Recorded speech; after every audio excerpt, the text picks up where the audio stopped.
All right, I think we'll get started now, and there are still some people entering the Teams room, but we'll get started. I was just saying a little bit about Feminist Dissent, of which I'm a part. That we're a group of feminist academics, activists, and writers who have a long history on working around issues of anti-colonialism, anti-racism, anti-discrimination, challenging neoliberalism.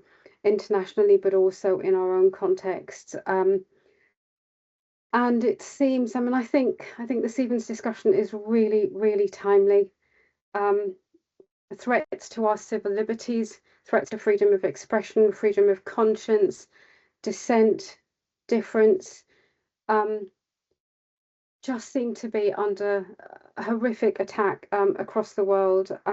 Some of you will have seen on the 13th of September, on 150,000 people marching behind a convicted offender as part of the Unite the Kingdom marches.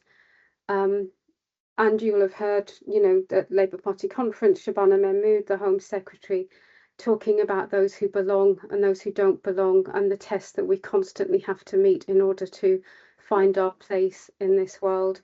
And I don't have to say much other than Donald Trump about the state across the pond.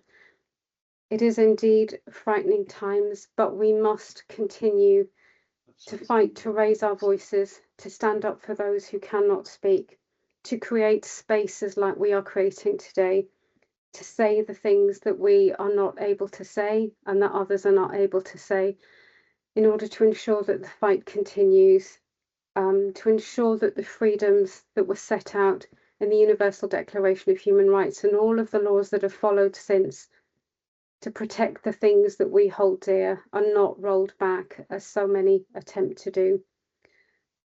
I think that's all I'm going to say in terms of sort of setting the context for the article. Please take a look at the website and issue 8 and all of the fantastic articles that are there, but also previous journal issues that we've posted.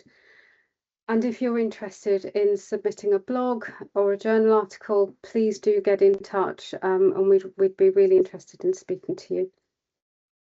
So in terms of the order of the agenda this evening, that's enough from me. We're going to hear from our 3 speakers. So Judith Götz will speak first, followed by Chetan and then Gita, Saghal. And then there'll be an opportunity for you to ask questions and to make comments. So I'm going to hand over to you, Judith. Thank you so much. Yeah, thank you so much for the... Shall I take a minute and just introduce all the speakers just for everyone in the audience? Thank you. Hannah, will you share the slides, please? So that's the meeting. There was some confusion. I'm sorry about that.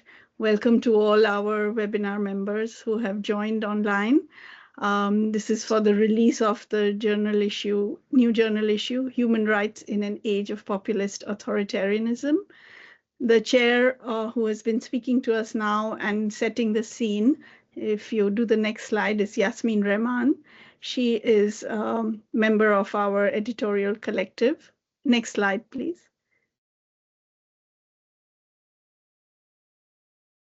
She's recently retired from Juno Women's Aid in Nottinghamshire, and she was awarded the Irwin Prize for Secularist of the Year. She's often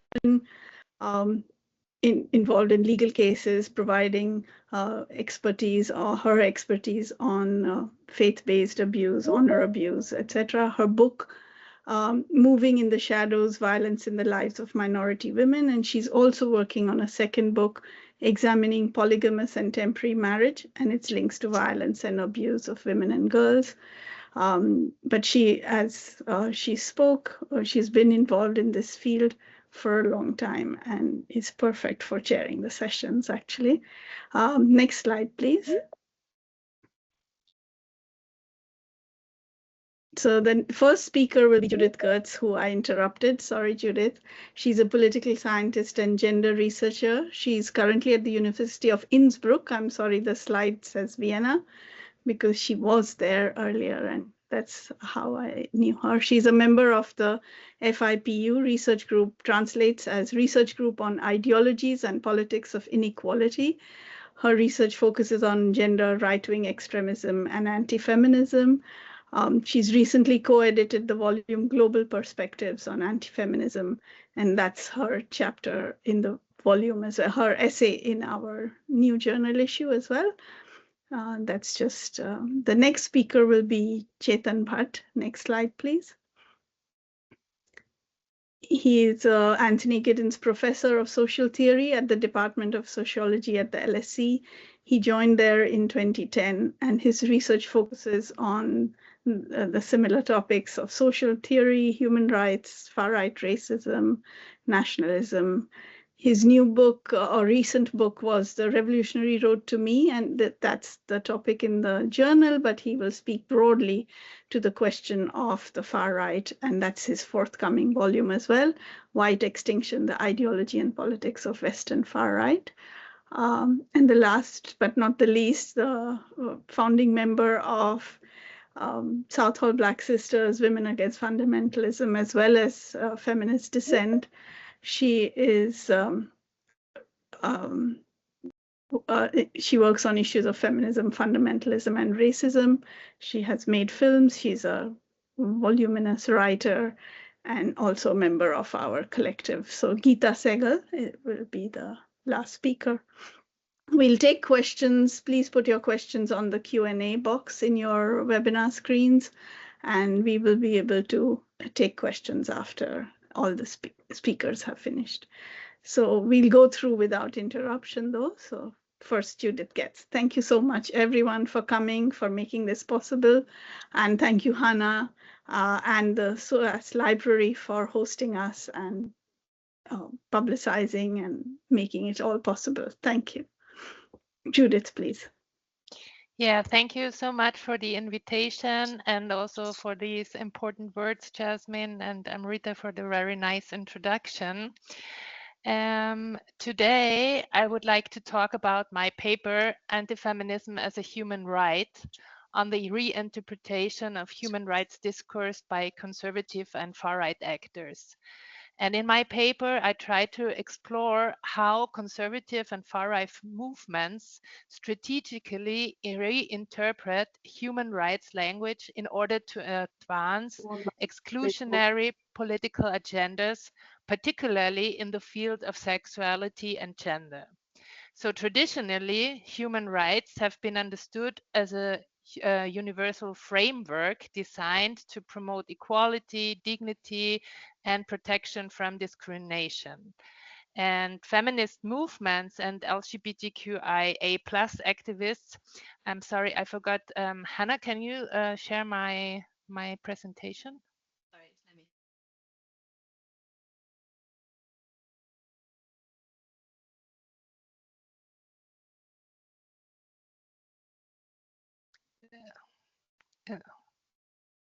Yeah, it's the first slide with the introduction. Thank you. Okay, so again, so traditionally, human rights have been understood as a universal framework designed to promote equality, dignity, and protection from discrimination. Feminist movements and LGBTQIA+ activists have long used this framework to push for emancipation and justice.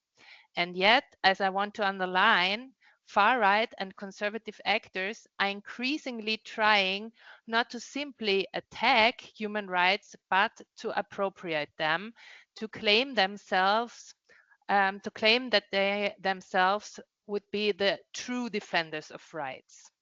Next slide, please.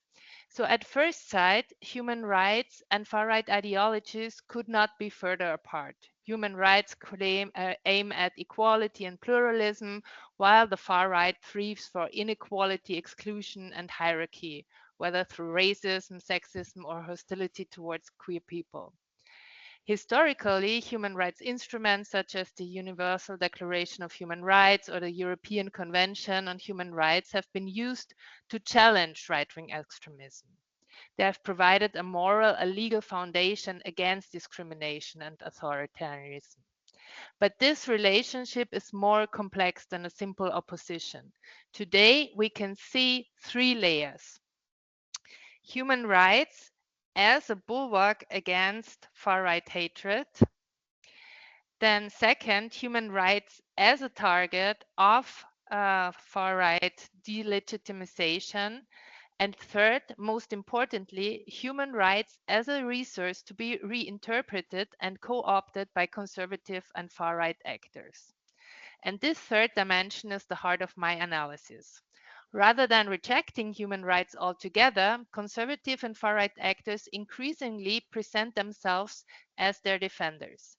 They claim that they are protecting the real or true meaning of human rights, while at the same time excluding feminist and queer rights as illegitimate. Next slide, please. And one striking example is Agenda Europe, a transnational network of ultra-conservative Christian activists, politicians, and lobbyists founded in 2013. It has become one of the most influential actors in recent anti-gender mobilizations across Europe. The network organizes strategy meetings, brings together parliamentarians, lawyers, civil society groups, and coordinates campaigns across national borders. Next slide, please. Its central programmatic text is the manifesto Restoring the Natural Order, first circulated in 2014. Far from being presented as a religious sermon, the document is framed as a legal and political strategy paper. It argues that European societies must be restored by aligning their legal systems with a rigid interpretation of natural law.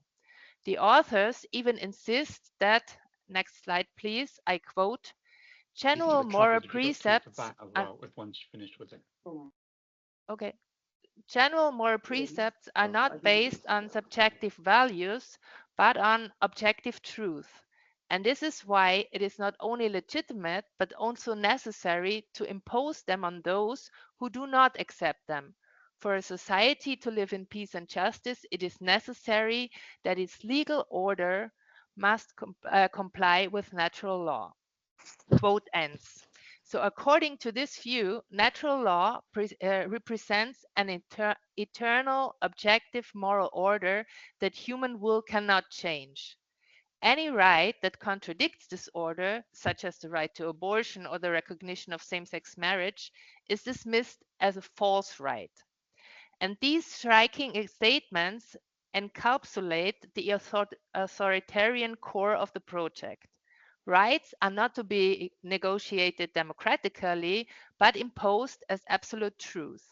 So in practice, this means criminalizing abortion, rejecting same-sex marriage, opposing contraception, and even limiting divorce. So rather than openly saying we are against human rights, these actors claim we are the guardians of the authentic human rights tradition. And this rhetorical move is extremely powerful because it disguises exclusionary aims behind the universalist language of rights. So the significance of the manifesto lies in its function as a blueprint.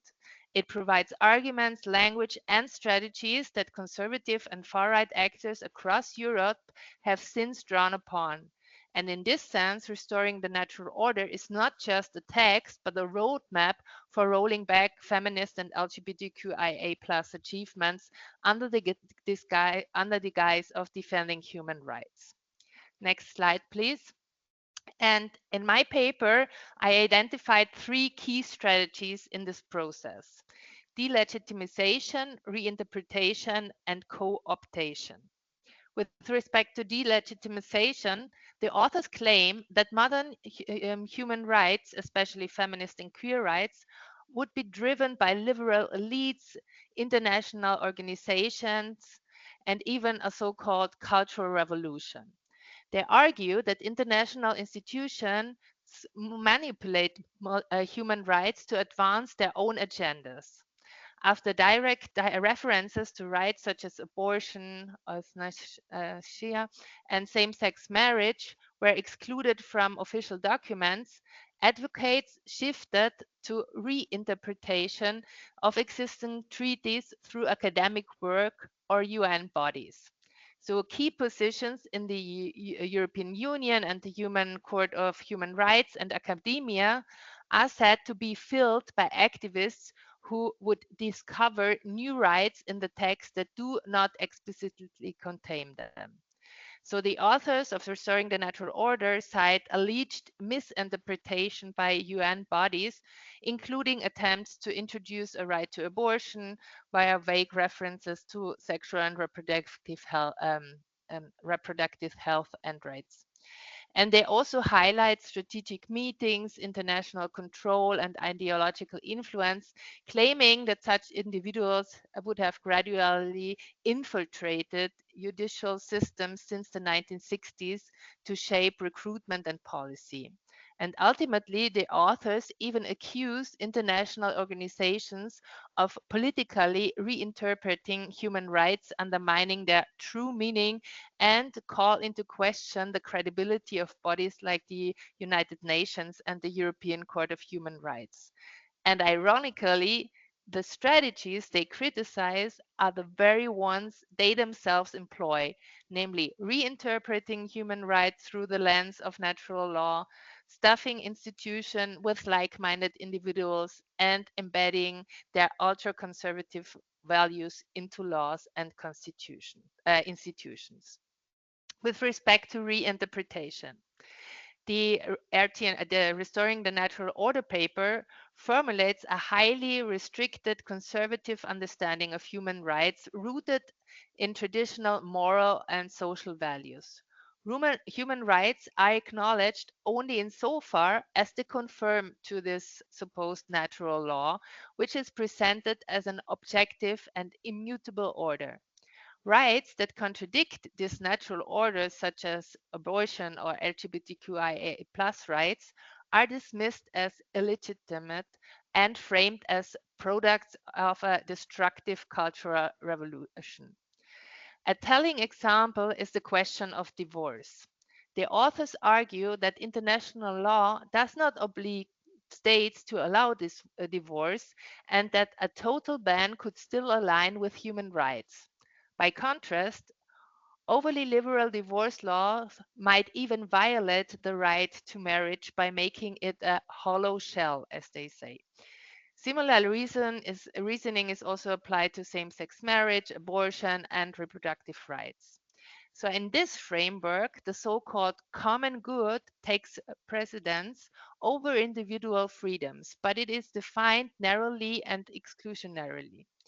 Only heterosexual married couples with children are recognized as contributing to society, while homosexual couples are portrayed as failing to be a social or economic burdens. This reduces common good through reproduction and economic utility, rejecting pluralistic notions of solidarity and inclusion. And ultimately, natural law is invoked not to protect individual rights, but to legitimize existing hierarchies as expressions of divine will. Human rights are presented as fixed, transcendent rather than dynamic and democratic, standing in sharp oppositions to modern understandings based on pluralism, equality, and self-determination. So here, human rights are not rejected, but radically redefined. Instead of being seen as flexible principles developed through democratic debate and international negotiation, they are portrayed as deriving from a higher, unchangeable order called natural law. And this natural law is claimed to be objective and eternal, standing above politics. In this view, rights only count as legitimate if they fit into a conservative understanding of nature.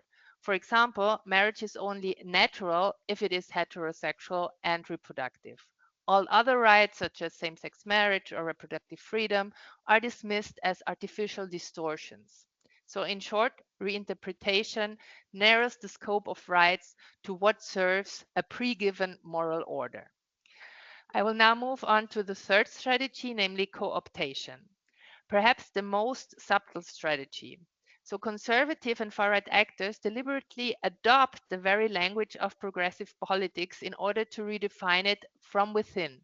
They use terms such as dignity, freedom, or even reproductive rights, but they attach new meanings to them. So in the strategy paper, the authors even suggest consistently using their opponent's vocabulary, but contaminating it with conservative meanings until it becomes unusable for progressive actors. And this linguistic takeover makes it harder to distinguish emancipatory demands from exclusionary ones, because the words sound the same while the underlying content has been hollowed out completely. And in each of these strategies, the language of universality and protection is turned upside down. It no longer serves to expand rights, but to restrict them. Next slide, please. And a crucial part of this strategy is rhetorical. So the strategy paper does not present itself as a religious manifesto, but as a legal analysis, citing court cases and international conventions. And by doing so, it seeks legitimacy in the secular and legal sphere of modern society. The authors even recommend deliberately adopting progressive vocabulary, as I already mentioned. They explicitly suggest using terms like reproductive rights, but redefining them until opponents can no longer use them effectively.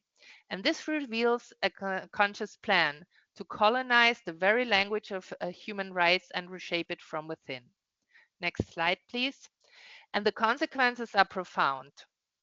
If human rights are successfully reframed in terms of conservative natural law, feminist achievements such as reproductive rights, gender equality, or queer recognition are delegitimized as false or dangerous. But the threat goes beyond feminism. The very foundations of the human rights project, universality, equality, and protection from discrimination, are completely undermined. What is presented as timeless truth is in fact a deeply political project aimed at enforcing a hierarchical social order. And this strategy aims at replacing democratic debate with appeals to absolute truth. In practice, it can justify authoritarian policies, restrict freedoms, and dismantle institutions that protect minorities. And we see real-world examples of this trend in countries like Poland, Hungary, Italy, where reproductive and gender policies are being rolled back. So I will now move on to my conclusion. Next slide, please. So to conclude, in my paper, I try to demonstrate that today's far-right and conservative actors are not only fighting against human rights, they are trying to occupy the language of rights and use it for their own purposes. By claiming to defend true human rights, they legitimize feminist and queer struggles and push for restrictive, exclusionary order based on a so-called natural law. So for researchers, activists, or citizens, this means that we must pay close attention not only to overt attacks, but also to the subtle strategies of appropriation. What appears at first to be a defense of dignity and freedom may in fact serve to erode them. The challenge then is to expose these redefinitions, to insist on the inclusive and democratic potential of human rights, and to defend their role as a foundation for equality and pluralism. Thank you very much for your attention.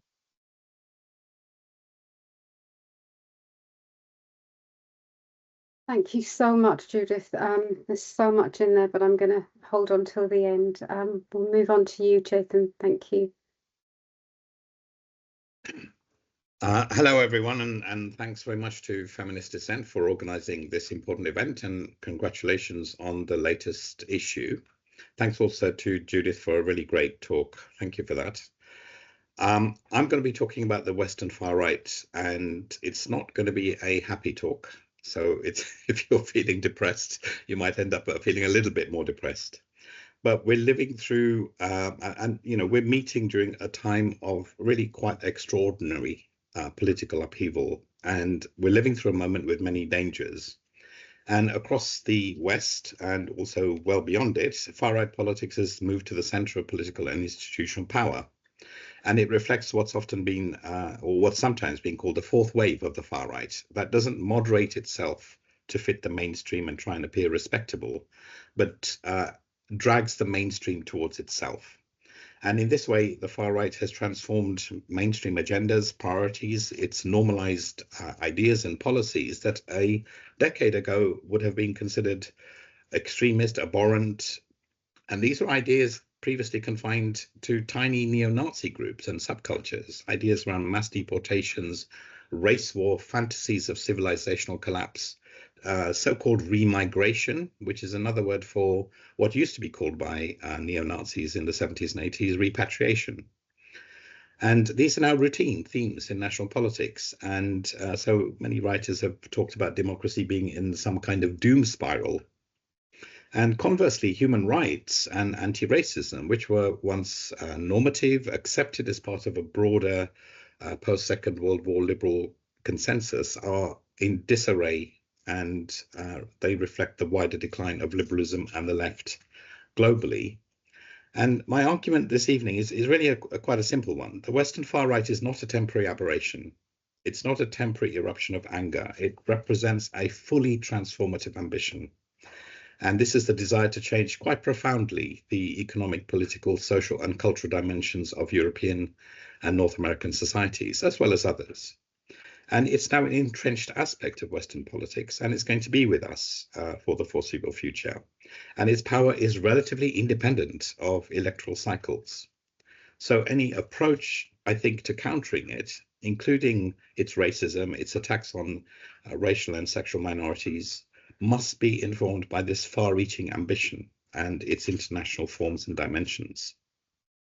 So if we want to defend human rights or build or rebuild an effective anti-racism, we have to take seriously the scale of this far-right ambition. And let's just quickly begin with the scale of the shift. In the USA, the catastrophic authoritarianism of the second Trump administration continues with a conspicuous absence of sustained institutional and Democratic Party resistance. And older neo-Nazi ideas like white extinction, white genocide are found across the Trump presidency, across far-right and even mainstream right political parties in the US and in Europe. And the intense focus on migrants, Muslims, multiculturalism is virtually definitive. And it's typically linked to the threat that each of these pose to Western civilization as a whole. So this is a powerful civilizational discourse. And within it comes a spectacular punitive politics. So Trump devotees support these punitive acts that are often motivated by a politics of vengeance against the unfortunate. And I'm not going to list them all, you can look them up, but they include defending the genocide of Palestinians or punitive mass deportations and the raids by ICE and so forth. And more recently, the attacks on cities, including Portland. And this new racism generated in recent years by the far right fuses separate local events into a broad international synthesis about migration, about crime, about sexual violence and violence against women and children, national abasement, civilizational decline. And this links to its broader ideas about racial extinction. And its thematic core includes ideas about siege, invasion, and the threats to white women and children across the West. And the self-similar nature of racism across the socially diverse countries and political environments shows how today's racism, while it's speaking to local contexts, has become unmoored from them. It has become an internationally robust discourse that is reproduced at multiple institutional and regional scales. And of course, it's often aided by the power of social media and the owners of social media platforms. So in this sense, you have to see racism as a method of international political communication, that through social media, it evades institutional forms of democratic authority. And international racist discourse regularly incites local, if you like, demotic forms of racism that are often volatile and violent. So it's not simply that today's racism is global in its reach and impact, but it is intrinsically about international institutions and spaces. that are articulated within typically a civilizational ideology about the decline of Western societies because of migrant invasion and replacement. And these civilizational politics of the Western far right are remarkably similar to older global racial theories from the early 20th century. And in today's far right, these declinist ideas emerge in many ways. So non-white migration, comparatively low Western birth rates, all of these signal civilizational collapse. So for Elon Musk, declining birth rates are the biggest threat to civilization. And his interventions chime with the pro-natalist obsessions, the kind that Judith also mentioned, of much of the Western far right, for whom low birth rates in Europe are causing whiteness to fall into shadow. And in this civilizational register, threats from migrants are articulated in incredibly apocalyptic terms. So as Musk said after the 2024 far-right instigated anti-migrant riots in the UK, possibly the worst kind of that violence, pogrom-like violence that we've seen since really the 1950s. He said that civil war is inevitable.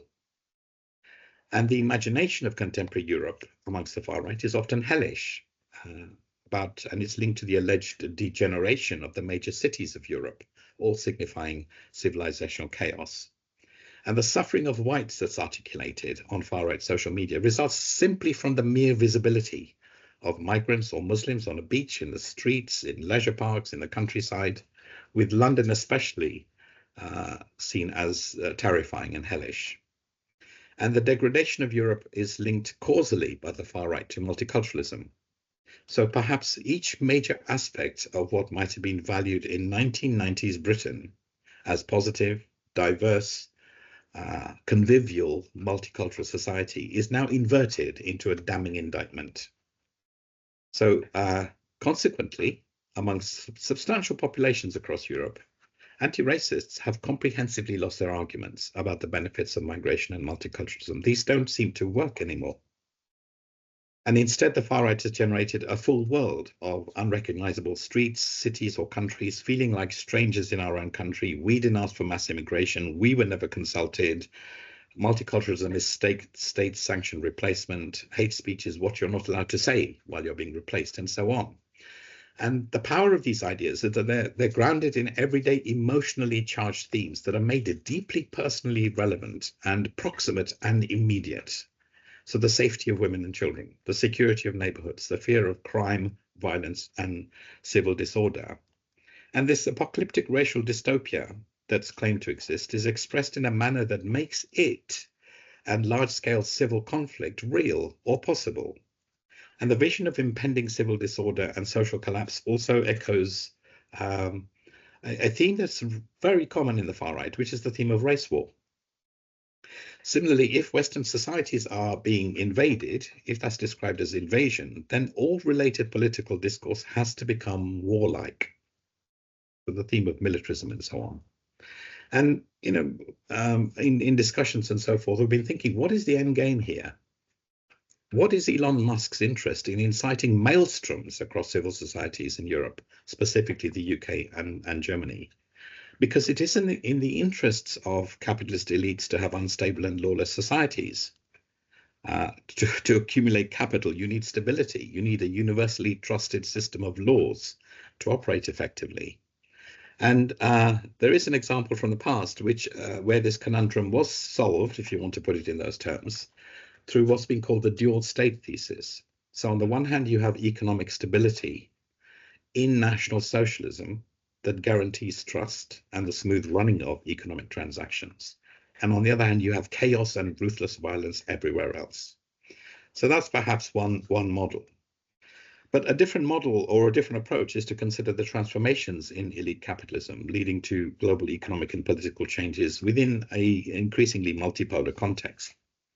And here, the old set of elite capitalists, many of whom supported international human rights and so forth, are still thinking about the nation state, democracy, a liberal framework, trusted international agreements and cooperation, all of them, of course, policed by US imperialism. But another section is thinking in terms of kleptocratic theft from the state, using the state to enrich family and friends, regardless of the economic consequences or the immiseration that's caused. And we see that clearly enough in Hungary, in India, and in the US. Another faction believes that all states and their public services have to be destroyed, and nations should be governed by private corporations. This is the kind of post-Silicon Valley type of approach. And a fourth believes in some kind of ethno-nationalist state that is purged of all white people, irrespective of the social and economic consequences. And here national pride is achieved at the cost of national destruction. Now, these are all unsettled areas and worrying areas, but they signal transformations in capitalism and its mega elites. And what is significant in these tendencies is not one of them speaks to the value of democracy or of equality or of human rights. Now, I want to move to another theme that's become a really powerful and potent conductor for the maelstroms being created across Europe. And this is the politics of gender, in which potent narratives of migrant or Muslim men as sexual predators are constantly recycled and amplified. And the theme of sexual violence against white women and girls is central, for example, to the international popularity of Tommy Robinson and his mobilizations around so-called Pakistani or Muslim grooming gangs. And in Britain, the horrific murder of 3 young girls in Southport in 2024 sparked riots that targeted migrants and asylum seekers across the country. And in Rotherham, the long history of organized sexual abuse of over 1,000 white working class girls by groups of mostly men from Pakistani origins became a lightning rod for the far right. And far right narratives seamlessly link the Rotherham events with the January 2016 sexual assaults, some real, some imagined, by migrant men on women in Cologne, in Hamburg, and other towns, and then other assaults that are either real or alleged in Paris, Austria, Sweden, and elsewhere. So this theme stretches from Southport to Rotherham to Cologne and so on. And it emerges in social media memes to parliamentary speeches and calls for law in the European Parliament. And it provides an emotional glue that holds together these different themes on the far right. And it also illustrates the two-way traffic between local demotic forms of racism and these internationally coordinated ideological narratives that aim to depict every migrant as a threat to every white woman and child. And this narrative constitutes the political agenda of several far-right political parties across Europe. It fuels numerous vigilante groups and is the basis of several far-right women's campaigns, one of which stated that the biggest issue facing women today is the threat of mass immigration. Just blatantly saying things like that. Now, while the far right has exploited the abuse using a potent racial politics of gender, the anti-racist response also needs to be considered. The anti-racist response to the Rotherham events was primarily dominated by challenging the narrative of Muslim grooming gangs, the racist stereotyping of South Asian men. And in August 2015, there was a brutal racist murder of an elderly South Asian man that was the aftermath of one of the far-right and neo-Nazi mobilizations that had occurred in Rotherham, related to the sexual abuse in the months preceding the murder. I think there were like 12 to 14 far-right demonstrations once the revelations became clear. Now, notwithstanding that serious threat of far-right violence that affected the town, the dominant anti-racist responses failed to address the horrific abuse suffered by the girls in Rotherham and in many other towns, and so was often seen as condoning that abuse. And the events in Rotherham and many other towns could have been thought about differently by anti-racists as a basis for a different kind of ethical anti-racism and a genuine anti-racist solidarity with the girls and the white working class communities of a town in which many women and families remain still devastated by the events and are still seeking justice. Now, we know that the far right are not primarily concerned with the welfare of women and children. So in the Southport violence, that was ostensibly about protecting women and children. 1 in 5 of those convicted in the riots that followed had previous convictions for violence against women and children. And there's consistent research that shows associations between many far-right activist men and violence against women and children, typically members of their family. But this is neither hypocritical nor a contradiction. In much far-right ideology, white men must have the exclusive right to violence against white women and children. That's the logic of far-right ideology. And this is an outcome of the view of white women as the common property of the so-called white race led by men. And furthermore, once political discourse starts to become dominated by these questions of threats to women and children from other racial or communal groups, then you're already at quite a late stage in the breakdown of relationships between communities. So it's an extremely worrying kind of discourse. Now, the response to the threats, whether they're real or imagined, has been vigilantism, which is now a routine form of racist expression across many European countries. But we had to see vigilantism not as just mobs going out into the streets and attacking migrants and so forth, as awful as that is. It has to be seen as a mode of political governance. It's far too familiar from authoritarian populist states in other ways. So it's accompanied by politicians and political parties that knowingly incite vigilante violence, but remain unaccountable for it. And in turn, vigilante events are synthesized into internationally resonant ideas of the authentic people losing their natural patience and rising up. And vigilantism is a feature of authoritarian governance in which political parties, politicians, or the state on one side, you have them on the one side, and then you have violent vigilante groups and militias on the other, and they mutually instrumentalize each other, but they remain formally unrelated. You can see this so clearly in the transformations of communal violence in India, for example.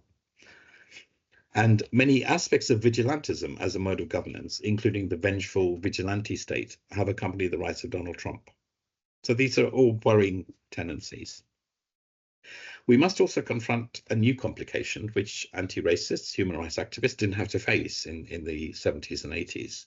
And that's the rise of what's being called, I don't think this is quite an appropriate term, I don't think it's quite the right term, but it's being called the multiracial far right. Virtually all major Western far-right groups and events in recent years have had the significant presence of non-white figures. So consequently, a critical challenge for contemporary anti-racism is this consolidation of an international multiracial far-right of a kind that anti-racists didn't have to face previously. Now, there's a lot more to say, and a lot more to say about how we might respond, and maybe we can take that up during discussions, but thank you for listening to me. Thank you so much, Chetan. I think it's certainly depressing, but I think much needed. Both the picture that you and Judith have painted, I think speaks to the urgency of the situation that we're in and how we need to come together to formulate a response to the challenges that we face. Gita, can we move over to you now? You're on mute, Gita.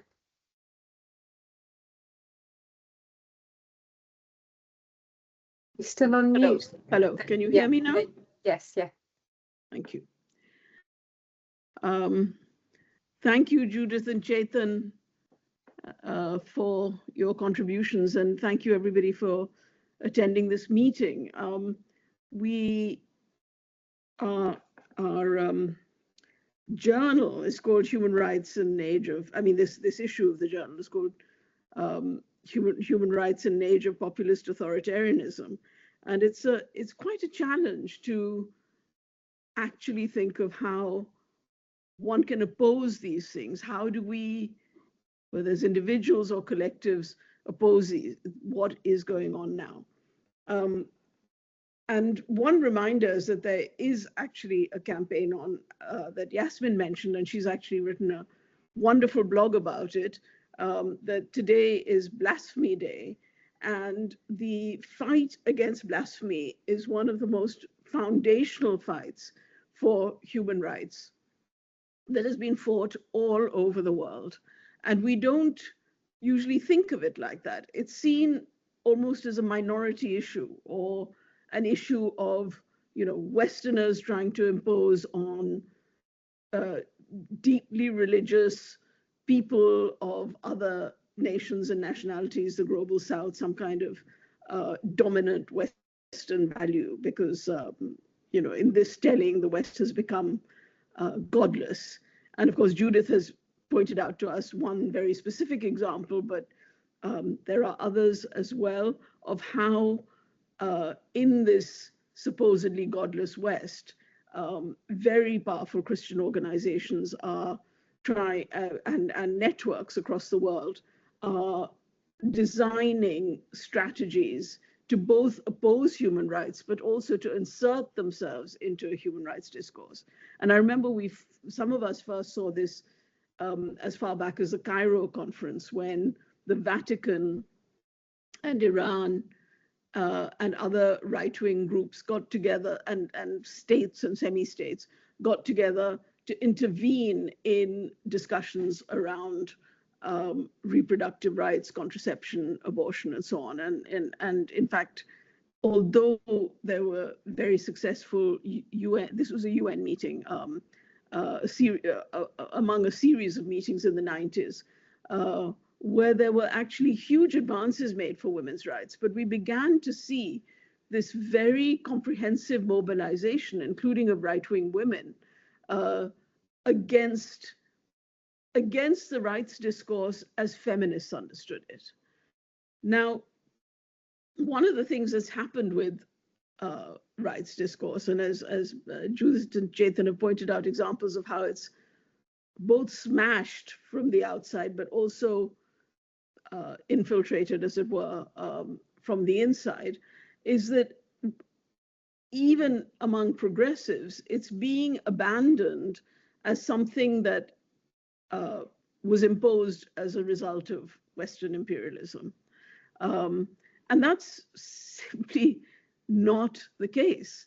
In 2018, the High Commissioner for Human Rights, who was actually a Jordanian prince, but made a really remarkable universalist statement, Zaid Rad al-Hussein, spoke at the 38th session of the Human Rights Council. And he asked, why is the Universal Declaration of Human Rights and the whole body of human rights law that followed it the object of so much attack now? And he identified a lot of sources. He said it's not only emanating from violent extremists like the Takfiris, Islamist, Muslim fundamentalists and extremists, but also from authoritarian leaders, populists, demagogues, cultural relatives, some Western academics, and even some UN officials. He said, I heard recently a UN official telling others there's really no such thing as universal human rights, musing that they were picked from a Western imagination. I remember thinking to myself that the Universal Declaration of Human Rights, the most translated document in the world, was negotiated by the same political leaders who poured universal values into the Charter, creating the United Nations. And however horrified we are about the inaction of many of the Security Council particularly, and of the United Nations generally, in the face of genocide in Palestine and various other places in the world, I think we have to remind ourselves that the UN General Assembly and the movements that fed into it, because it wasn't only states, it was social movements that fed into it, actually created something which the High Commissioner had called very vividly a circus of sound shaped from many tongues. Its result was not a solo tune from a Western instrument. Now, this understanding of it has been forgotten, and in my article for Feminist Dissent, I use this quotation, a circus of sound, to argue that the Universal Declaration was actually an anti-colonial document because of the input of people who'd been involved in anti-colonial movements across the world. There were powerful delegations of Latin American women. There were Indian women at the table for the first time, even before India became fully independent, who were part of the negotiations. And in fact, there's a recent book about Vijay Lakshmi Pandit, who was also my grandmother, who ended up, among other things, was president of the UN General Assembly, but the first woman president of the UN General Assembly. But I remember her as a freedom fighter who really fought for a universalist vision of freedom, as did the other Indian women who came to the table of the UN, including Hansa Mehta and many others. There was also a Pakistani, Begum Ikramullah. There were numerous people there. And the shape of the declaration is the way it is because of the impulse in the aftermath of the Second World War and the various partitions that took place at the end, as the British Empire was unwound, so for instance, partition of India and Pakistan, had left a whole range of devastation in its wake. So millions of refugees across Europe, millions of refugees in South Asia, and in many other parts of the world. And so this was a world trying to rebuild itself. So every time we get extremely despondent, and I'm sure we all are, about the state of things today, we have to remember that when people and peoples of the world really went to the UN in large numbers, including Black Americans like W.E. Du Bois, members of the NAACP, Singapore Robeson, who was also a political activist, and many others, went to the UN because even if they had supposed rights in a constitution, they were excluded from their constitutional rights. And they saw something above the nation as a way of guaranteeing rights. Others were countries that had decolonized, like many of the Latin American countries, also very recently, as I said, India and Pakistan. But also others who quite often are written about, are famous drafters of the Universal Declaration, like P.C. Chang, who was Chinese, and Charles Malik, who was Lebanese. Now, the discussions around them are often the arguments, the philosophical arguments they had about Confucianism, natural law theories, and various other things. But in fact, they were both also anti-colonial advocates. I mean, P.C. Chang had lived under, had seen his country, China, under Japanese occupation, a brutal occupation that swept all through East Asia and really across Asia, stopping more just at the borders of India or just into India. And of course, Westerners usually hear about this in terms of the threat to the British Empire, the fall of Singapore, the male prisoners of war, and so on. But there were numbers of other peoples, women known as the comfort women, who were forced into slavery and prostitution to service Japanese soldiers. And there was genocidal devastation across areas of China and so on. So they had also experienced massive violence and devastation, and so had the peoples of, as had, of course, the peoples of Europe with the Nazi occupation. So they were very aware of all these forms. And when they came to the table to negotiate with each other, the kinds of things that preoccupied particularly the anti-colonial delegates, and particularly the women, was to have a document that was not just fine words. I mean, Eleanor Roosevelt was there as the chair of the negotiating committee of the UDHR, and she was an excellent chair, but she was very skeptical of some of the things and was being restrained by the State Department for things that she wanted to do and say. So the vice chair was Hansa Mehta, who was an Indian feminist and freedom fighter, who pushed for an enforceable document. The Americans did not want an enforceable document. So the declaration was simply a declaration in international human rights law terms, not hard law, but it's been used so often and so widely and gone into so many constitutions and other treaties at the national level that it's now regarded by many people as a common law,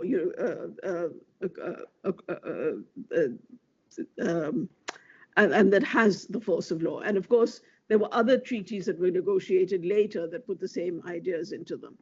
And they have mechanisms where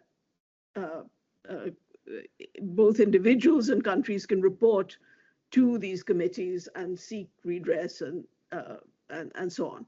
The Genocide Convention simply was negotiated about the same time. It was not the vision of Lemkin, who was a Holocaust survivor, who drafted it. It was made much narrower, but nevertheless, it went into law, and that is what we use, or people who are mobilizing across the world to oppose the genocide in Palestine are using that document. A lot of people will say that women's rights were not included at all in the UDHR. This simply isn't true. Both Indian and Pakistani women and Latin America, some women delegates, having got to the top table, and many of them were Western women, didn't want to talk about women's rights specifically because, including Eleanor Roosevelt, didn't think it was appropriate for a Bill of Rights. But many others did, and for the Indian and Pakistani women, the right to choice in marriage, where in vast parts of the world, women have no choice as to when they marry, or married off as children, who they marry, and choice of married partners, and also equality in leaving marriage, is an important foundational right. And it's absolutely not understood that they were talking about rape, they were talking about child rape.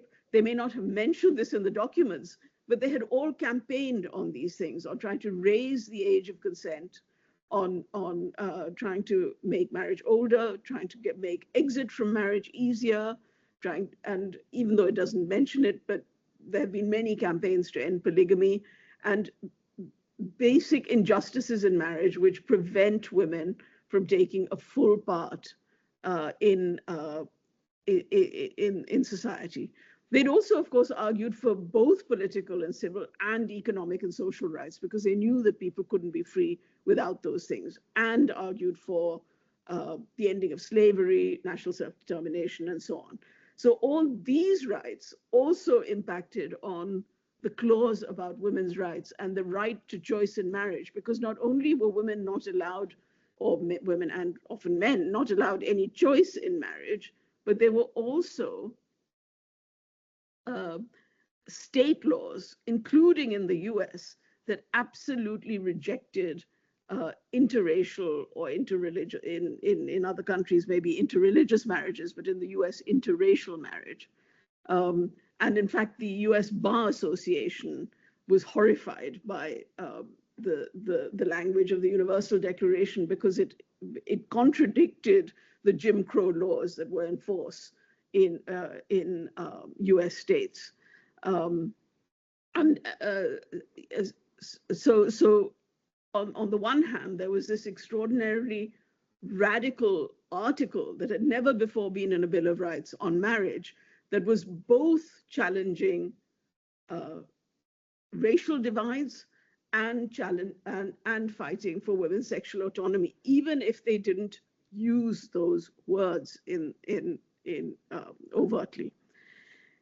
Now, with blasphemy, there was a discussion, and it wasn't just a Western discussion. It's really, really important to understand that the document of the Universal Declaration does not mention God or a superior being or anything like that in any form. They discuss these things, but they decided to come together on the basis of people negotiating and making rights for themselves, not because they had been endowed with rights by some higher power. And when it came to actually discussing the clause on freedom of religion, which is the freedom to worship and to worship in community, there was a difference of opinion as to whether they should be allowed to say, we are not going to, whether people could exit religion or not. And in the end, it was a Pakistani delegate, Zafrullah Khan, who was a passionate supporter of Pakistan, who, one of the founders, as it were, of the idea of Pakistan, and a very distinguished lawyer, who in fact became, I think, probably the only Pakistani, but certainly the first Pakistani who was a judge on the International Court of Justice. Now, he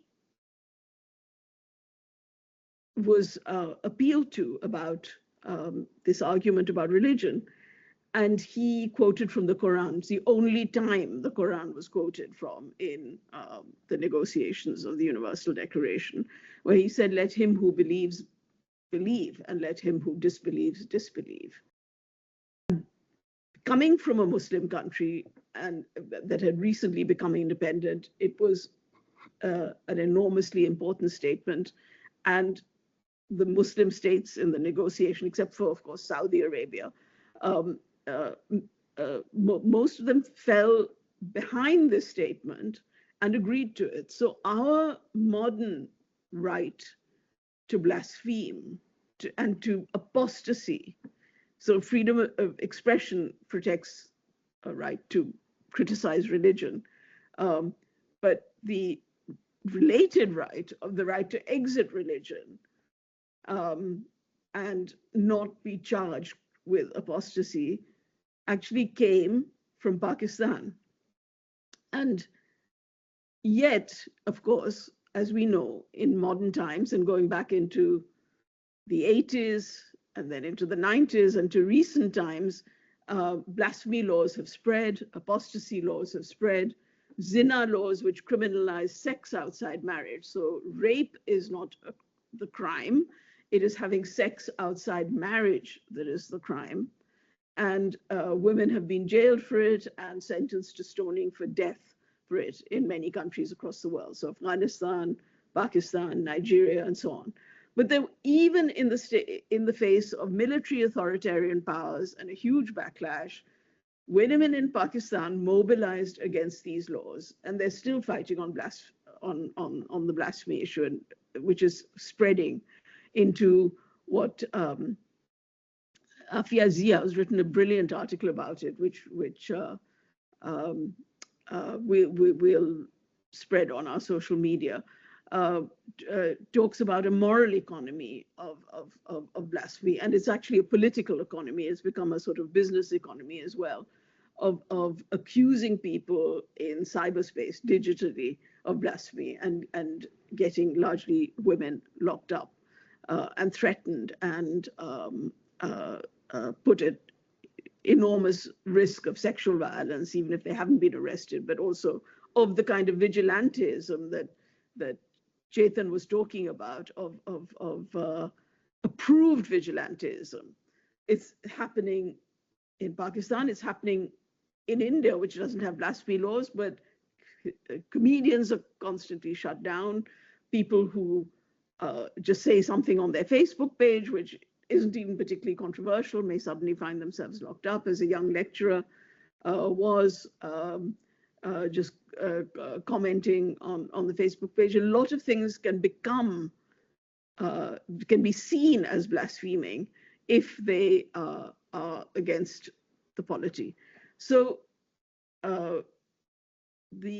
our friends, Mariam Namazi, who founded the Council of Ex-Muslims Britain and ex-Muslims across the world, are campaigning for our friend Betty Lachkar, who has been imprisoned in Morocco for 30 months, and with free Betty pictures posted.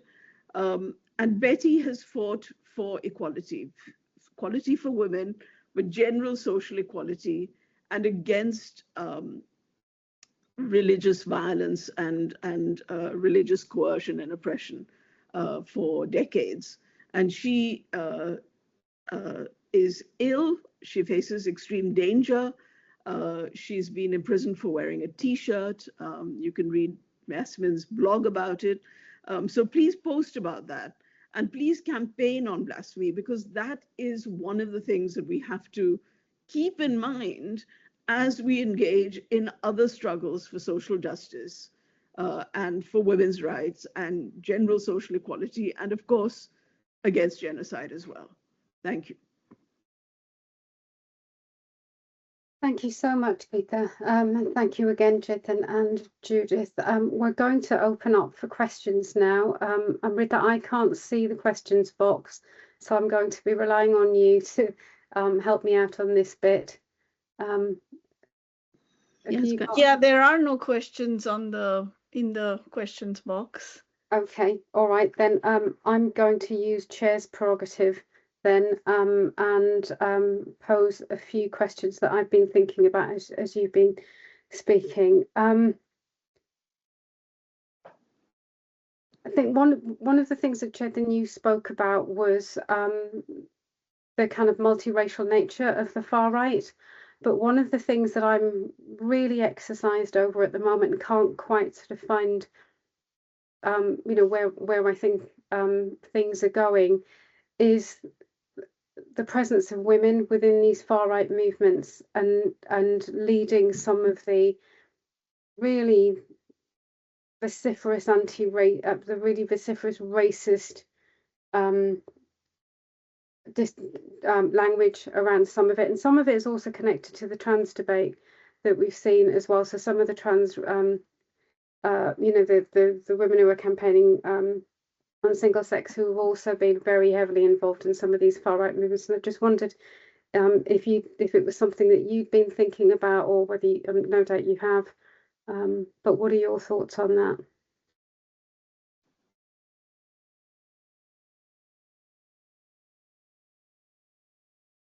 Thanks very much, Yasmin, and thanks very much, Gita, for that talk. It was really excellent and illuminating. I mean, there has always been a presence of women on the far right and women who've been involved in the far right historically and so forth. Some women are committed to this ideology. Some women buy into, you know, in the past, in the 70s and 80s, the idea was of women being reproducers of the nation and so forth. What's happened in more recent years and in more recent changes has, and it links to the question around gender and gender ideology and so forth, is the proliferation of spaces for women, not simply as figureheads that make fascism or the far right appear palatable. And one key element of this has been, you know, and this is worth thinking about. Why do so many people who are, by any academic standards or measures in terms of the literature that's known on the far right, they fall very clearly into far right thinking, right? Very clearly into far right thinking. They have the same kind of naturalistic ideas about the inheritance of the land. Essentially, they're talking about ancestry in terms of race, right? Yet they deny that they're far right. They deny that they're far right. They don't want to be called far right and so forth. And that's an interesting part of far right discourse itself among some groups. Now, here I'm talking about activists, not ordinary people who might get swept up within far right mobilizations and so on. And in this recent period, the proliferation of different, if you like, templates for how women can join the far right is extraordinary. And it crosses the different sections and parts of the far right. So some parts of the far right are about empowering women. Some of the sort of Odinist or traditional right, they don't see any difference between women and men in terms of strength or their importance in battle. Others, Christian nationalism and white Christian nationalism, and its overlap with sort of very patriarchal understandings of women's role. Then you've got the sort of trad wives movement that links to the far right crunchies movement and health foods and so forth. So there's a proliferation of different roles, and they're important women figures in the far right that have to be taken very seriously. And there's too many of them. I mean, there's you know, there's a plethora of women activists who are committed to this ideology, and I think it's the same with the multiracial far right. Some people, it's not necessarily a contradiction. They're genuinely committed to this ideology, right? And they believe in it and so forth. So so that would be my response. One thing I would say around what used to be called, or what is called, gender critical feminism, and what happened over the last 10 years or so, is that a lot of women who are on the left saw the experience of the dominant form of trans rights activists in terms of the misogyny, the misogynistic language, the attacks, the abuse, the shutting down, the threats, and so forth. And they saw that coming from the left consistently year after year. So we're talking about a period really from 2014, 2015, all the way through to today, of men on the left, allied with the dominant form of trans rights activists, constantly attacking women and for raising relatively mild concerns, even, you know, at that stage, around what are the implications of the demands of trans rights activists, or the dominant forms of trans rights activists, on women's rights and so on.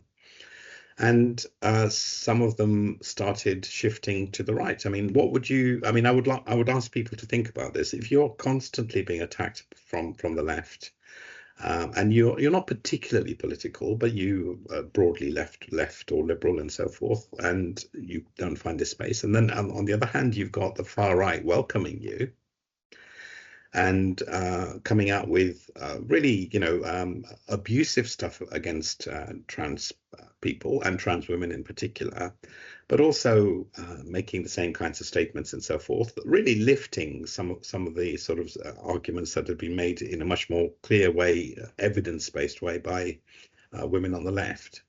Mm-hmm. You find an appeal to that, and then you see a synthesis of these things. You see a synthesis of the threat to women and children on the one hand from Muslim men, on the other hand from migrant men, and then from trans women, right? So those things become synthesized into a far right narrative, which makes sense to them, right? Yeah. It appeals to them, and it wouldn't have happened if the left had a different orientation. If the left had from the beginning a very different orientation to the issue of and the debates around sex, gender, and sexuality, and wasn't fueled by identitarianism, then we'd be in a different space, I think. But that's too late now. Yeah, no, that's really, really helpful, because it's just got me thinking about the multiracial far right, and is that also creating a home for people who were challenging the rise of very conservative, orthodox, practices within some religious community that became the dominant practice. But no, I can see you shaking your head, Chetan. Have I got that? No, I think Gita wanted to go. Okay, sorry. Something. Yeah, Gita, go ahead. That Judith's talk was reminding me that many things that we think happen in very marginalized minority communities, if we're sitting in the West, or even minorities, as in a large country like India, are happening very much in mainstream places. So the agenda that she talked about is, for instance, about limiting divorce, as well as the things that we're more familiar with about, we know about anti-abortion movements, have been following these movements. And of course, as people who were watching it knew that the Supreme Court was being packed with conservative judges. And I remember at a secular conference organized by Mariam Namazi and the ex-Muslim movement years ago during the first Trump presidency, Anne-Marie Gaylor said that even if Trump isn't re-elected for a second term, the Supreme Court judges are going to be there, and Roe versus Wade, the guarantor of abortion rights in the US, is going to be struck down. I mean, she was predicting this would happen. It was no surprise for anybody who's watching what was going on. So things, as both of you have said, that were very, very fringe have become quite mainstream. And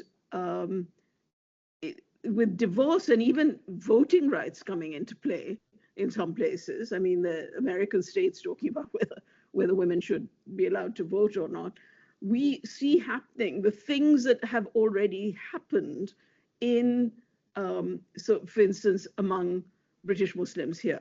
So the other day we had Trump telling the world that Sadiq Khan, obviously because he's a Muslim, is, well, one, that he's a terrible mayor, the mayor of London, and two, that he's going to impose Sharia law everywhere. Now, this is complete and utter nonsense, and Sadiq Khan has been a popularly elected mayor.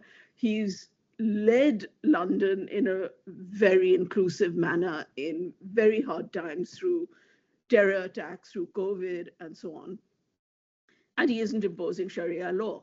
On the other hand, we have people saying, I mean, not remotely, but we do have people saying, well, there are Sharia courts in London or in Britain, but they are voluntary organizations which people go to. They're very consensual, they're volunteer-based and so on. Now, the One Law for All campaign, of which several people from Feminist Dissent are a part, has researched what happens in the courts, particularly organizations like Southall Black Sisters and the Iranian and Kurdish Women's Organization that have a lot of cases of women who have been forced into the courts or have gone supposedly willingly.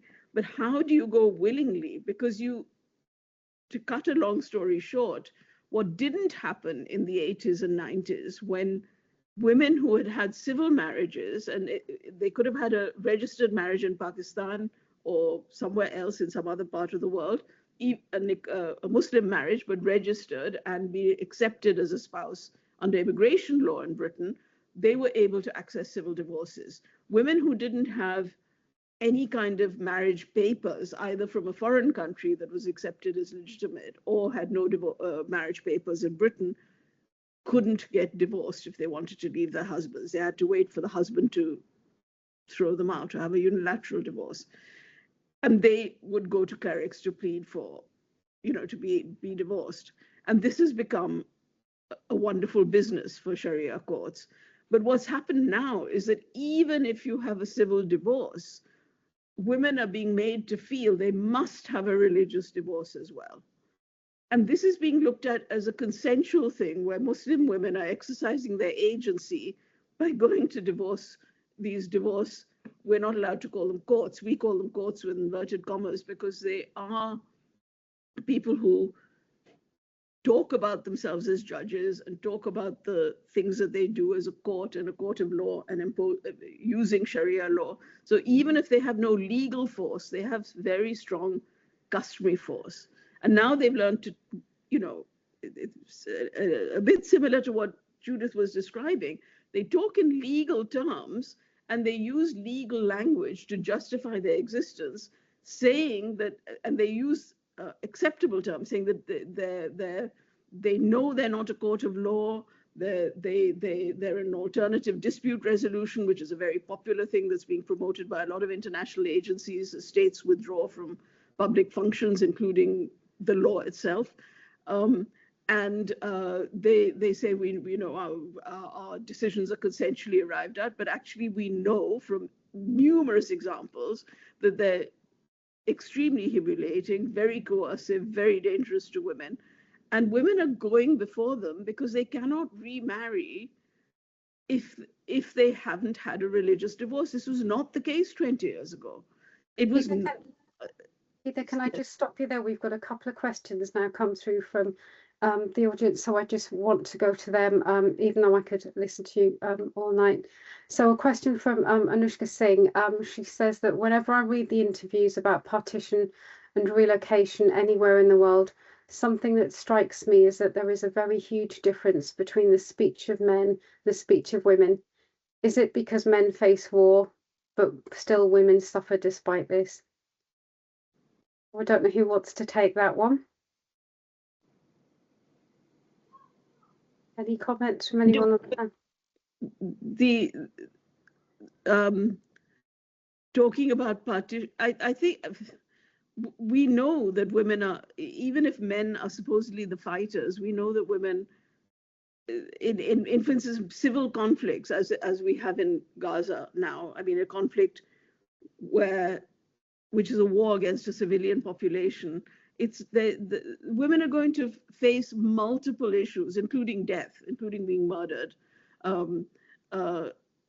as much as male fighters are, or more, because they have the whole weight of looking after the family, of moving from place to place, trying to find shelter, trying to find a piece of bread to eat, and all those things. And of course, it's beyond Gaza. It's happening in Sudan. It's been happening in the DRC, the Democratic Republic of Congo, and many, many other places. So I think the question was relating to partition and perhaps not war, but the partitions have been very violent and a form of war with a lot of organized vigilante action, at least in India and Pakistan on both sides.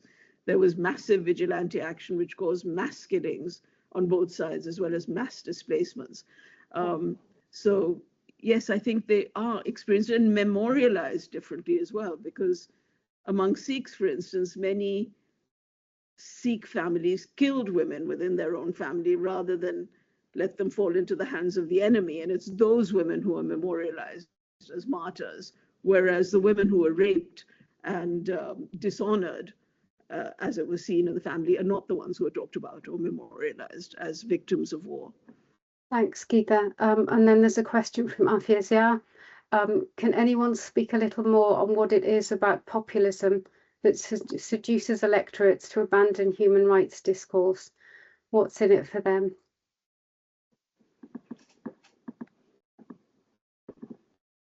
Judith or Chetan, do you want to come in on that one? Well, I can speak a little about it, although I don't prefer the term populism because I think it disguises that people are actually in favor of a discriminatory ideology, and populism focuses so much on the rhetoric strategies and always draws the picture of a very charismatic leader figure that kind of seduces the people. So I prefer, for example, right-wing extremism because it focuses more on the ideology.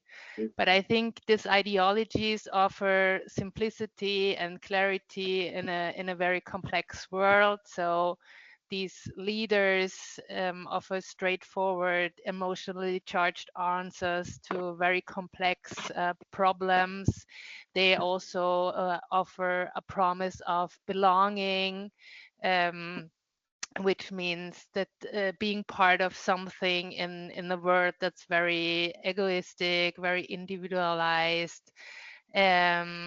They also offer an emotional payoff of exclusion, which means that they also kind of legitimize anger at minorities, migrants, and so on, presenting their suffering as something deserved, and they can give supporters a sense of regained power, especially if they feel economically insecure or culturally marginalized. And yeah, it's like also this idea of supremacy, that there's only a certain amount of societal resources and that I should have the privilege to have a guaranteed access to these resources. Yeah, well, I think that's some of the reasons. I don't know if Chetan, if you want to add something. I just wanted to mention one thing with respect to the question earlier about women in far-right movements, because I also did research on trans people in far-right movements. So there's also this phenomenon of homosexual and trans people within far-right movements, just to mention it. Yeah. Thanks, Judith. Yeah. Can I add something, Yasmin? Yeah, sure. I mean, I think the question was around human rights, or more broadly, rights or rights-based language and the electorate. And I think we really have to we need to think about a reconstructive project for the left as a whole. And I think we're in that situation. And part of that is the sort of models, if you like. One of the key models of liberalism on the left has been the model of international human rights, which is the post-war system of laws, treaties, and institutions as part of the charter regime. And it also transformed social movements. It inspired social movements, but then progressively those social movements became NGOs, and that human rights model moved from movements and protests to investigation, human rights documentation, crafting reports, law and policy reform, institutional procedure, and then typically the condemnation or denunciation of states or perpetrators such that they felt shame and took notice. And this is a sort of, this has been criticized as a state-centric model. And we can wonder what the state of international human rights and humanitarianism is today. I mean, its credibility has been irreparably damaged, not least by what we're seeing in Gaza. And so there's a question about whether a return to former ideals seems futile or not. So who today is going to accept Western or UN assurances about human rights protection or treaties about democracy, despite the rich history that Gita outlined? And I think this is a broader issue with the left. If you have institutions that are distant from people, that are bureaucratic, work at a glacial pace, are procedural, and they may be effective in some legal settings. But how are they, where is the agility there? Where is the inspiration? Where's the cultural politics of human rights that will appeal to ordinary people? If you look at human rights and in the way that it projects itself, you typically see, very typically, a whole list of a picture of lots of hands, smiling faces, and so forth. And the big question is the distance this is now as an institutional form from ordinary people and ordinary working class and lower middle class people. It has no relevance in terms of their lives. Of course it does. We know it does. We know it does in terms of institutional protections. But in terms of appealing to people and making the languages of human rights, the cultural politics of human rights, part of their lives, that's absolutely absent. And you can see that also in the view, Brexit and the view of the European Union, seen as an alien imposition on what is a native culture with its own rights and liberties and so forth. So the far right has been quite adept at using its own languages in the way that Judith outlined, that in here, the rights inhere in the land itself and the people, and we don't need human rights or the state or statist institutions or the EU. So I think, yeah, I mean, it's essentially a failure. And I think it also applies to decades of equality policies, multicultural initiatives, anti-discrimination laws. Their outcome, if you want to look at it in that way, has been what we're seeing today. Yeah. So there has to be a different kind of politics around human rights and anti-racism and so on. Thanks, Chetan. Right, time is pressing, but I want to just bring in another couple of questions, if that's okay. And I know that my sister-in-arms, Pragna's had her hand up for quite a while. Thank you for alerting me to that, because I can't see that. So Pragna, do you want to go ahead? Well, if you want to bring in others, that's fine. I'm really, I just wanted to first of all congratulate all three speakers. I thought it was really, really fabulous presentations that gave a lot of food for thought. And then I wanted to touch on, but please don't feel you have to respond because there are other questions, but I just wanted to touch on precisely what Chetan ended with just now, which is how do you reconstitute that left project? And with it, how do you get people to invest in the values, the universal values of human rights and the ethics of human rights again, at a time when the left is so decimated and so, for all the reasons you've outlined, Chetan, because of the NGOization, because of identity politics, because of, the kind of individual, the focus on individual mobility, upward social mobility rather than collective needs and so on. But we have to, right? And the one thing I would say is that I kind of felt that you were so, maybe you didn't intend it, but you sounded so pessimistic about the disconnect between the people and the left and how to, re-engage the people. But I think on the ground, there are amazing campaigns that are going on. There are incredible campaigns going on at community levels about state accountability, police accountability, violence against women and girls, anti-deportation campaigns and things.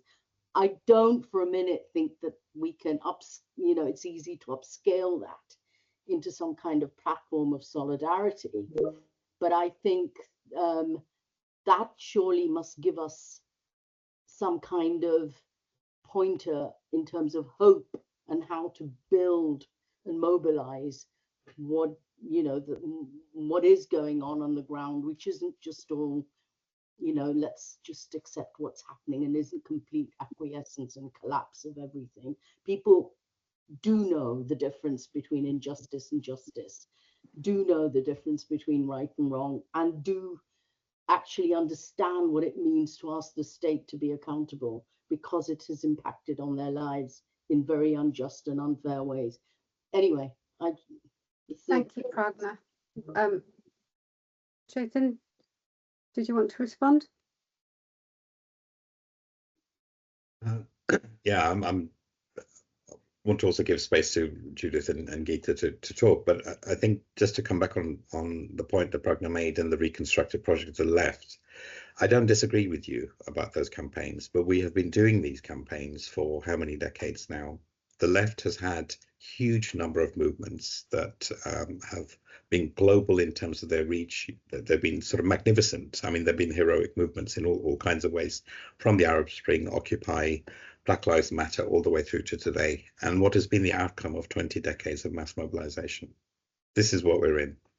And the left is very good at reacting. It is very good at reacting, and it's very good at mobilizing people around injustices of the kind that you've described, around demonstrations, the large demonstrations we've seen around Gaza, around Black Lives Matter, and so on. But it doesn't have ways, it doesn't have mechanisms within itself to avoid its vociferousness, its fissile nature that is constantly about divisions and so forth, right? So, you know, the campaigns that already exist are absolutely great. Reacting to things is what the left does really well. But what is it building?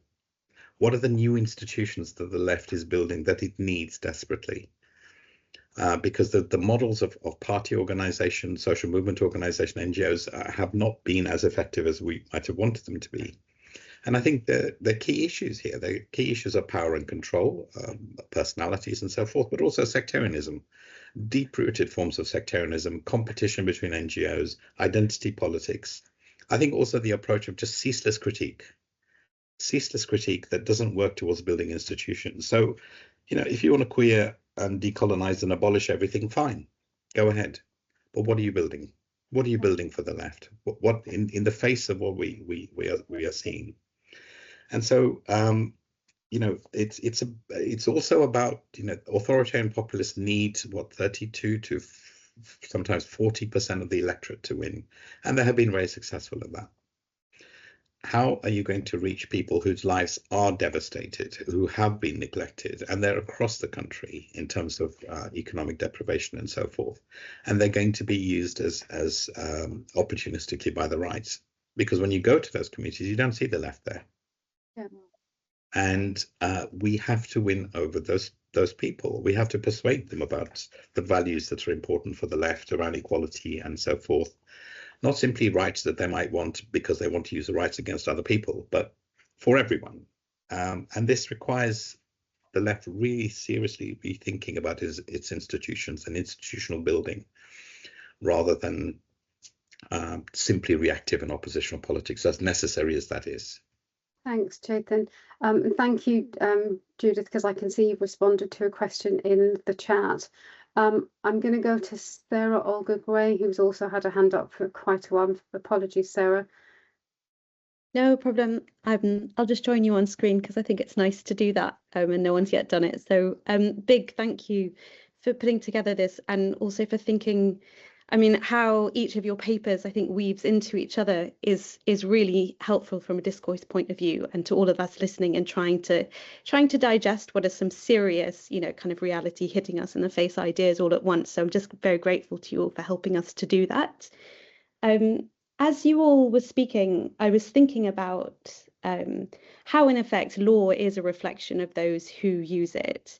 And I think at the time, you know, when there was a huge kind of excitement or euphoria around the idea of the Universal Declaration of Human Rights and this kind of post-war fervor, and then how it was taken up by strategic litigations and kind of these defendant dissidents, there wasn't necessarily, I think at the time, the kind of emancipatory potential of human rights wasn't necessarily foreseen in the same way that the UN, Gita, you were talking about, the General Assembly, the sorts of resolutions that you saw pass there, it was also a space that was really, in a sense, I'm going to use a word that Judith used, appropriated, you know, and turned into something much bigger than the sum of its parts. And I suppose my question is really to ask, to what extent do you think that law, or human rights, law in particular, is now presenting itself as an opportunity structure to a different group of individuals who have, in effect, every right to use it as much as any other group of individuals?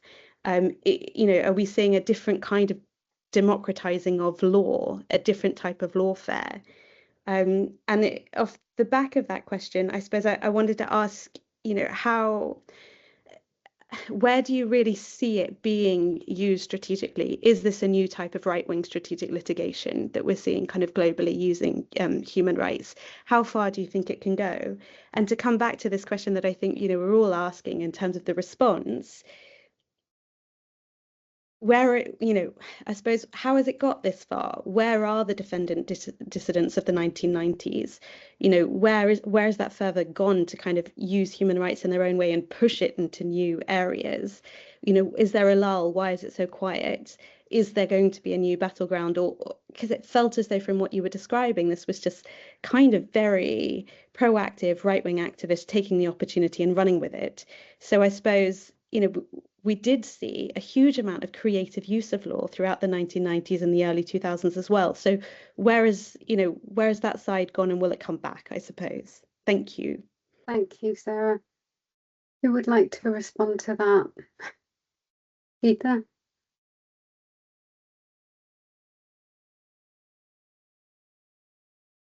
Those are brilliant questions, and they're not absolutely easy answers, but I think one place where these things have gone, I mean, the fights around law going on back and forth. I mean, they as I tried to indicate, they started within the human rights arena back in the 90s, possibly, I mean, much earlier. I mean, they started probably with Saudi Arabia and South Africa, objecting to the Universal Declaration of Human Rights, but and not, not signing up to it. But they've gone on ever since.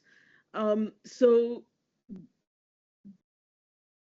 arenas are around, but a lot of what's happening, and I think Chetan alluded to it, is that in the academy, most of what is taught under gender studies, or what used to be called women's rights, something is really hostile. In fact, has produced a huge academic form of knowledge, as it were, which basically trashes women's movements, actual women's movements, the ones that I mentioned, India, Pakistan, American women's movements. And of course, some of the critiques might be valid. Some of those movements were to some extent exclusionary, or they made choices for, say, women against choices for racial emancipation in the US and things like that at various times. But there's a sort of trashing of the whole idea of emancipatory movements. And instead, these other theories like decolonization theory, which really has very little to do with the anti-colonial movements that I talked about, is hostile. It doesn't discuss them. It talks about its own form of decolonization, largely in the Western academy, but it's also gone into Hindutva discourse in India and so on. So is law an arena? Yes, it's still an arena. National laws as well as international law. But a lot of the mobilizing movements that had actually joined hands across different parts of the world, I don't see them operating in the same way. So the 80s and 90s women's movements were staunchly secular. In some places, they went into kind of religious reform. And if they went into religious reform, I think they basically dribbled away their opportunities. I mean, we sometimes worked with women who talked about religious reform as well, but the ones we could work with are people who realized or accepted that a secular framework is what they were fighting for, even if they were arguing, for instance, Catholics for free choice actually tended not to make religious arguments, but made social and political arguments, saying that showed that most Catholics actually are pro-abortion, or actually have abortions when they want them, don't listen to the teachings of the Pope and so on. So they made sociological arguments against what Catholics do as opposed to what the Vatican tells them to do. On the other hand, there were people who made religious reform arguments within their religion, but they really had very little success, and I would argue had far less success than secular women's movements that mobilized across region, nationality, race, and so on. And yet, in much of the literature, it's the secular women's movements that are being quite comprehensively trashed, the modern literature of women's studies or gender studies, whereas religious reform movements are sort of highlighted as more authentic, although in no way were they. So at the moment, I mean, just to talk about the legal arena, Afghan women are working with international law experts to draft a declaration on gender apartheid, which takes its inspiration from the movement-led anti-apartheid work that happened, where social movements worked with UN bodies to put opposition to racism and apartheid on the map. And in fact, it was one of the first things India did, even before independence, was to debate. Vijayalakshmi Pandit, a woman, debated with General Smuts, the leader of South Africa, against race laws that were being introduced, and was backed by progressive Americans, and particularly Black Americans and Africans and so on, for doing that. And that got translated eventually into the anti-apartheid movement, which was across unions and many things. And now there's a gender apartheid declaration being negotiated, and the hope that eventually gender apartheid gets seen as a crime against humanity and included in a new treaty that's being declared on crimes against humanity. But this is highly, this is one of the problems with this, is that most people don't know it's happening. It's happening largely behind closed doors. Unsurprisingly, there are a lot of Afghan women who are very involved with it, also some Iranian women. But gender apartheid is a term that we've used in our campaigning in Britain against massively segregated schools, where women were basically, girls were being told to cover up, that they were lesser than men, and books promoting violence against women were being placed in the library, and so on and so on. So these are things that we use locally.